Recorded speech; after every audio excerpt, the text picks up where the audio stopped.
Welcome back to part 2 of the last car from every dead automaker. In this episode, we're diving into the final rides from car brands that disappeared between 1990 and 2022. Some brands quietly faded away with rental cars and rebadged imports, while others went out trying to reinvent themselves with electric power, bold styling, or luxury features. From Oldsmobile and Plymouth, to Avanti, Saturn, and even Lordstown Motors. Each had one last chance to make an impression. Which one pulled it off? Don't forget to hit like, follow, and subscribe so you don't miss what's coming next. The Renaissance Tropica, introduced in 1995, was an ambitious attempt to create an affordable electric sports car. Designed by Jim Muir and produced by Renaissance Cars in Florida, the Tropica featured a lightweight aluminum chassis and a plastic body, weighing approximately 650 kilograms. It was powered by 2 DC motors, delivering a combined output of 67 horsepower, allowing a top speed of 110 kilometers an hour. It used 12 6-volt lead-acid batteries totaling 11.2 kilowatt-hours, offering an urban range of 38 to 52 miles depending on conditions. Charging the Tropica took approximately 6 to 8 hours using a standard 110-volt outlet. The car's design included unique features such as a fixed driver's seat with adjustable pedals and cable-actuated steering. The base model was priced at $11,900, with optional features like custom wheels and stereo systems, increasing the total cost to around $15,665. Despite its innovative approach, the Tropica faced financial challenges, leading to the production of only about 16 units. The company eventually went into receivership, and its assets were acquired by Zebra Motors, which rebranded the car as the Model Z Roadster. However, it failed to achieve mass production. Would you have taken a chance on a Tropica back then? Or would you have waited for Tesla to show up a decade later? Our last 90s entry goes to Eagle, one of Chrysler's boldest and shortest-lived experiments. Created in 1988 after Chrysler absorbed AMC, the Eagle brand was meant to blend import performance with domestic pricing. But did it ever really find its footing? Take the Eagle Vision, their final model. Sold from 1993 to 1997, it rode on Chrysler's cab-forward LH platform and offered a spacious interior with Euro-inspired styling.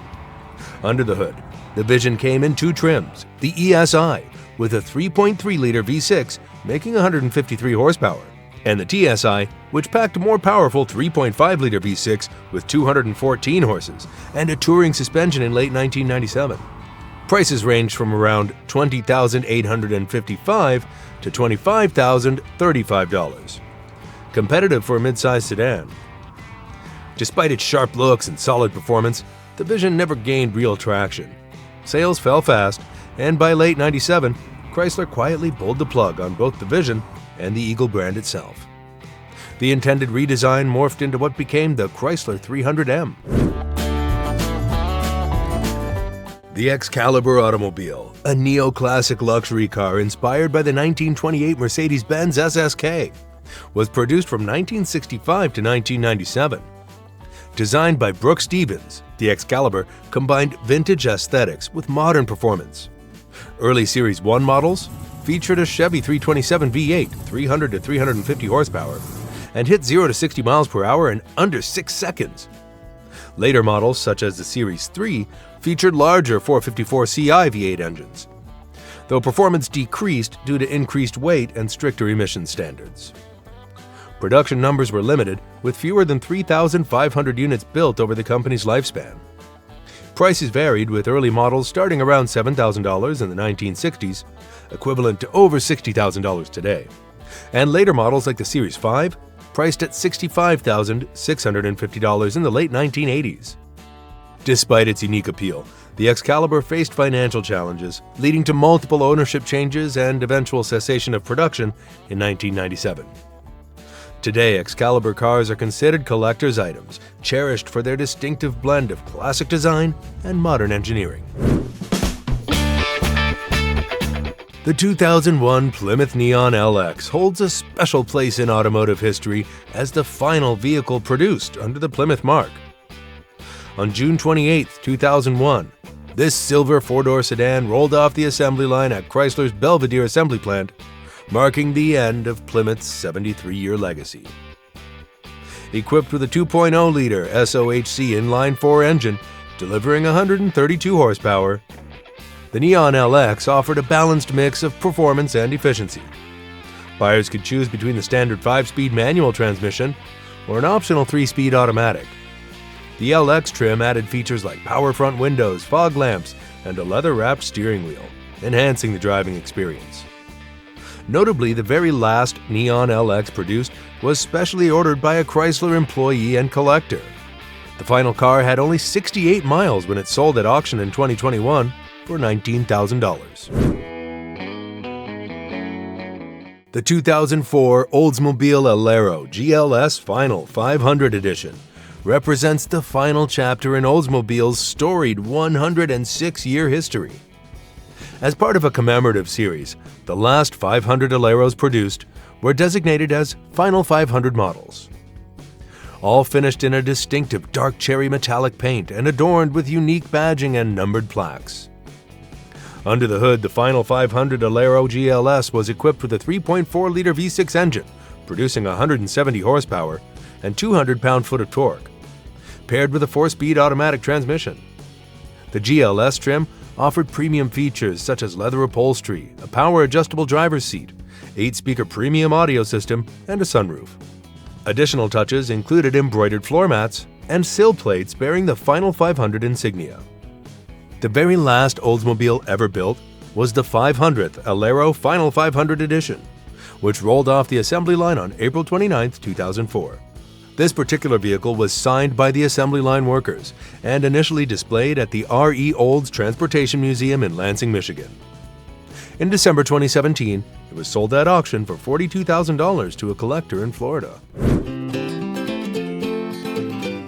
The 2006 Avanti, built on a Ford Mustang platform, marks the final chapter of the storied Avanti lineage. Originating from the Studebaker Avanti of the late 1960s, the brand underwent several revivals, with the last spearheaded by entrepreneur Michael Kelly. In an effort to modernize and sustain the brand, Kelly transitioned production to a facility in Cancun, Mexico in early 2006. These final models featured distinctive styling cues reminiscent of the original Avanti, such as the Coke bottle shape and round headlights, while incorporating modern elements from the 4th-generation Mustang. Under the hood, they housed Ford's 4.6-liter V8 engine, producing approximately 260 horsepower, paired with a 4-speed automatic transmission. A limited number were also equipped with a 4-liter V6 engine. Production numbers were exceedingly low, with estimates suggesting that fewer than 50 were made before the brand folded in March 2006. The 2009 Saturn Aura marked the final chapter for General Motors' Saturn brand, with the last units primarily serving as fleet vehicles. Among these, the Aura XR stood out, especially when equipped with the optional 3.6-liter V6 engine, delivering 252 horsepower and 251 pound-foot of torque, paired with a 6-speed automatic transmission. This configuration offered a balance of performance and comfort, achieving EPA ratings of 17 miles per gallon city and 26 miles per gallon highway. Standard features like electronic stability control, side impact and side curtain airbags, and optional amenities like leather upholstery and a premium audio system. The base XE model started at $21,995, while the top-tier XR V6 was priced at $27,970. Despite its merits, the Aura couldn't escape the fate of its parent brand. Production ceased in October 2009, and Saturn was officially discontinued in 2010. Would you have considered the Aura XR as a worthy contender in the mid-size sedan segment back then? Or would you have waited for emerging alternatives? In 2012, Carbon Motors Corporation, an Indiana-based startup, sought a $310 million loan from the U.S. Department of Energy's Advanced Technology Vehicles Manufacturing (ATVM) program to produce the E7, a purpose-built, fuel-efficient police car. Despite raising $200 million privately and securing over 20,000 pre-orders, the DOE denied the loan, citing concerns over taxpayer risk. The E7 was designed with a 3.0-liter turbocharged diesel engine, delivering 300 horsepower and 420 pound-foot of torque, achieving 0 to 60 miles per hour in 6.5 seconds and a top speed of 155 miles per hour. It promised 28 to 30 miles per gallon, outperforming traditional police vehicles. The denial was controversial, with Carbon Motors' CEO alleging political motivations during an election year. The decision followed the high-profile failure of Solyndra, another DOE loan recipient. Without the loan, Carbon Motors couldn't proceed with production, leading to its closure. The E7 remains a symbol of ambitious innovation, hindered by funding challenges.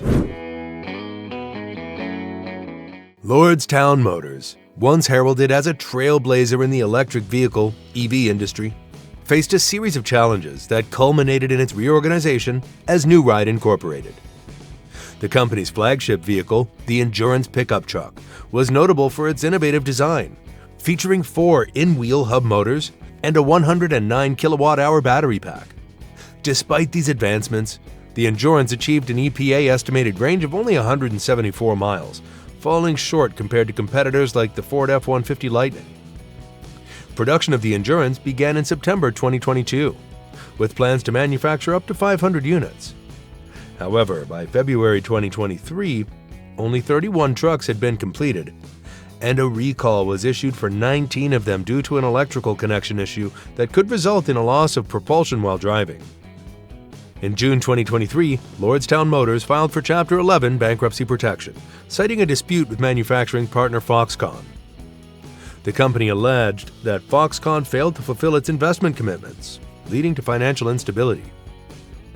Emerging from bankruptcy in March 2024, the company rebranded as New Ride Incorporated, shifting its focus from vehicle production to managing remaining assets and pursuing legal actions related to its previous operations. And that wraps up Part 2 of the last car from every dead automaker. From final fleet sedans to bold electric prototypes, these cars marked the end of the road for some legendary and not-so-legendary brands. Which one stood out the most to you? Or maybe you've owned one of these forgotten models. Let us know in the comments. We'd love to hear your story. Got a car brand or topic you want us to cover next? Drop that in too. And as always, don't forget to like, hit that follow button, and turn on notifications so you never miss what's coming next.